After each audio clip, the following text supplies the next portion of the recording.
আমার মা ৫ লক্ষ টাকার বিনিময়ে এক অচেনা বৃদ্ধ লোকের সাথে আমাকে বিয়ে দিয়েছিলেন। আমি ভেবেছিলাম ওই দিনটাই মনে হয় আমার জীবনের শেষ দিন। এরপর যা আসবে শুধু সহ্য করা। কিন্তু আমি একটুও বুঝতে পারিনি এর প্রথম রাতেই এমন একটা সত্য আমার সামনে আসবে যা আমার পুরো পৃথিবীটাকে বদলে দিবে। আমার নাম তানিয়া, বয়স তখন মাত্র ২১ বছর। আমাদের বাড়িটা ছিল টিনের চালের, এদিকে কাদা মাটির উঠান। বাবা ৪ বছর আগে স্ট্রোক করে মারা যান। তখন থেকেই সংসারের সব দায়িত্ব এসে পড়ে মায়ের কাঁধে। মা মানুষের বাসায় গিয়ে গিয়ে কাজ করতেন, কখনো বাসন মাজতেন, কখনো কাপড় ধুতেন, কখনো বা রান্না করতেন। আমরা ৩ ভাই বোন, আমি বড়, আমার ছোট ভাই স্কুলে পড়েন, ছোট বোনটা তখনও প্রাইমারি। দারিদ্র শুধু আমাদের দরজায় দাঁড়িয়ে থাকেনি, সে আমাদের ঘরের ভিতরে ঢুকেছিল, আমাদের হাসপাস শ্বাসের সাথে মিশে গিয়েছিল। বাড়ি ভাড়া বাকি, বাজারের দেনা, ভাইয়ের পড়াশোনার খরচ, সব মিলিয়ে মা একেবারে ভেঙে পড়েছিলেন। রাতে ঘুমানোর আগে আমি অনেকবার দেখেছি মা সবসময় চুপচাপ করে কাঁদতেন। দিন দুপুরে আমাদের বাড়িতে এক মহিলা এলেন, রহিমা খালা। তিনি গ্রামের অনেক সমস্যার সমাধান করে বলে তাকে জানেন। তিনি এসে অনেকক্ষণ ধরে মায়ের সাথে ফিসফিস করে কথা বললেন। আমি দূর থেকে দেখছিলাম। কিছুক্ষণ পর মা আমাকে ডাকলেন, তানিয়া এইদিকে আয়। আমিও গিয়ে দাঁড়ালাম। রহিমা খালা আমাকে মাথা থেকে পা পর্যন্ত দেখে নিলেন, তারপর মায়ের দিকে তাকিয়ে বললেন, মেয়ে সুন্দর, আপনার ভাগ্য খুলে যাবে। আমার বুক ধড়ফড় করতে লাগলো। এসব আপনি কি বলতেছেন? আমি জিজ্ঞাসা করলাম। মা চোখ নামিয়ে রাখলেন।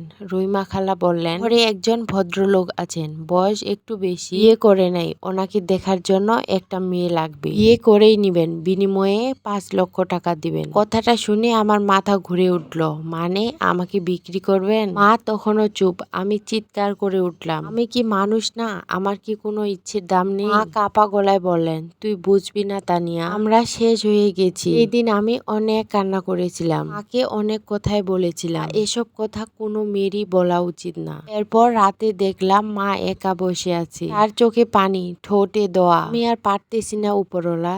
এ কথা শুনে আমার বুকটা ধড়ফড় করে উঠছিল। এই সময় আমি বুঝেছিলাম এই সিদ্ধান্তটা মা নিজের জন্য নেয়নি। পরের সপ্তাহে বিয়ে ঠিক হয়ে গেল। বিয়েটা খুবই সাদামাটা ছিল, না ছিল ঢাকঢোল, না ছিল আত্মীয় স্বজনের ভিড়, শুধু ছিল একজন কাজী আর ২ জন কাবিন, আর কিছু শুকনো মুখ। আমি বিয়ে করলাম ইমরান কবিরাজ সাহেবকে। তিনি আমার দাদুর বয়সে, চুল পাকা আর মুখে ক্লান্তির ছাপ, দু চোখে অদ্ভুত শান্তি। আমি ওনার দিকে একবারও ঠিক মতো তাকাইনি। মনের মধ্যে শুধু একটা কথাই ঘুরছিল, আমাকে বিক্রি করা হয়েছে। বিয়ের পর আমাকে শহরে নিয়ে যাওয়া হলো। আর বাড়ি দেখে আমি অবাক হয়ে গিয়েছিলাম। দোতলা বাড়ি, চারদিকে পরিষ্কার পরিচ্ছন্ন, কিছুই সুন্দর। তো তারপরও আমার কাছে সবকিছু অচেনা আর ভয়ঙ্কর লাগছিল। রাতে একজন কাজের মহিলা আমাকে একটা রুমের মধ্যে দিয়ে গেলেন। এটাই আপনার রুম বলে তিনি চলে গেলেন। হয়ে আমার হাত পা ঠান্ডা হয়ে গিয়েছিল। আমি জানি প্রথম রাত মানে কি। আমার বুক কাঁপছিল। আমি ভয়ে ভয়ে দরজা খুলে ভিতরে ঢুকলাম। তো আমি ভিতরে ঢুকে থমকে গেলাম। রুমটা একদম শান্ত, বিছানা গোছানো, গরম আলো জ্বলছে। আর সব থেকে অদ্ভুত ব্যাপার হলো উনি ওখানে নেই। বিছানার পাশে একটা টেবিলের উপরে ছিল গরম চা আর একটা সাদা খাম। খামের উপরে লেখা ছিল, তানিয়া তুমি ভয় পেও না। আমার বুকটা ধড়াস করে উঠল। আমি ধীরে ধীরে খামটা খুললাম। ধরে একটা চিঠি। আমি জানি তুমি এ বিয়েতে রাজি ছিলে না। আমি জানি তুমি হয়তো আমাকে ঘৃণা করতেছো। তো সত্যটা না জানার আগে তুমি আমাকে বিচার করো না। আমি তোমাকে কিনিনি, আর তোমার কাছ থেকে আমার জোর করে কোনো কিছু নেয়ারও ইচ্ছা নেই। তুমি চাইলে এখনই চলে যেতে পারো। দরজা খোলা আছে। তখন আমার মাথা ঝিমঝিম করছিল। ঠিক তখনই বাথরুমের দরজা খুললো। আমি থমকে উঠলাম। ইমরান সাহেব বাইরে বের হয়ে আসলেন। আমাকে দেখেই উনি থেমে গেলেন। আমি দুঃখিত, তোমাকে ভয় পাইয়ে দিয়েছি। তিনি শান্ত গলায় বললেন। আমি কিছু বলতে পারলাম না। তিনি দূরের একটা চেয়ারে বসে পড়লেন। আমি এখানে বসি, আমি কাছে আসবো না। আমি আস্ত করে মাথা নেড়ে সম্মতি দিলাম। কিছুক্ষণ নীরবতা। তারপর আমি জিজ্ঞাসা করলাম, তাহলে কেন এ বিয়ে? তিনি একটা গভীর শ্বাস নিলেন, তারপর বললেন, আমার সময় খুব কম।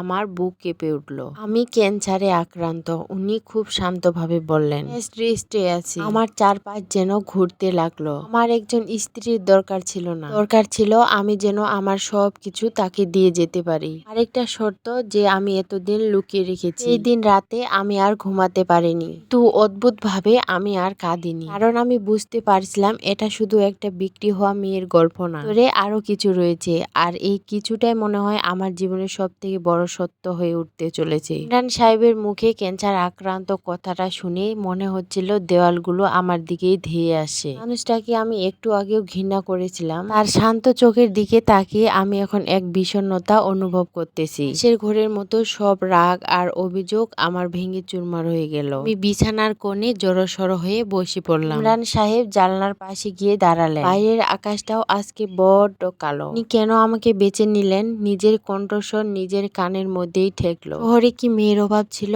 কেন আপনি আমাকে 5 লক্ষ টাকা দিয়ে আমার মায়ের কাছ থেকে আমাকে নিয়ে আসলেন? ইমরান সাহেব হাসলেন, তবে সেই হাসিতে কোনো আনন্দ ছিল না। উনি আলমারি থেকে পুরনো একটা অ্যালবাম বের করে নিয়ে আসলেন। কাঁপা কাঁপা হাতে সাদা পাতা উল্টিয়ে আমাকে একটা ছবি দেখালেন। ছবিটা দেখো তানিয়া। আমিও কাছে গিয়ে দেখলাম, এটা অল্প বয়সী মেয়ে, ঠিক আমার মতোই দেখতে। পরনে সুতির শাড়ি, চোখে ঠিক একই মায়া। আমি দেখেই চমকে উঠলাম। উনি কে? উনি সুরভি, আমার প্রথম এবং একমাত্র ভালোবাসা। ইমরান সাহেব বলতে লাগলেন, আজ থেকে 25 বছর আগে আমি সুরভিকে হারিয়েছিলাম। অভাবের কারণে সুরভির বাবা তাকে এক ধনী লোকের সাথে বিয়ে দিয়েছিলেন। আমি তখন বেকার, আমার কিছু করার ক্ষমতাও ছিল না। সুরভি সেই কষ্ট সহ্য করতে পারে। এর 1 মাসের মাথাতেই সে গলায় ফাঁস দিয়েছিল। তার চোখ দিয়ে এক ফোঁটা জল গড়িয়ে পড়ল। মা যখন তোমার ছবি আমাকে দেখালো, তখন মনে হয়েছিল আমার সুরভি ফিরে এসেছে। চাইনি অভাবের কারণে আরেকটা মেয়ের জীবন শেষ হয়ে যাক। নমস্কার সবাইকে, এতক্ষণ আপনাদেরকে একটা সংগৃহীত গল্পের প্রথম অংশ পড়ে শোনালাম। অংশটি জানতে চাইলে সবাই আমাকে ইনবক্সে মেসেজ দিবেন। ধন্যবাদ সবাইকে।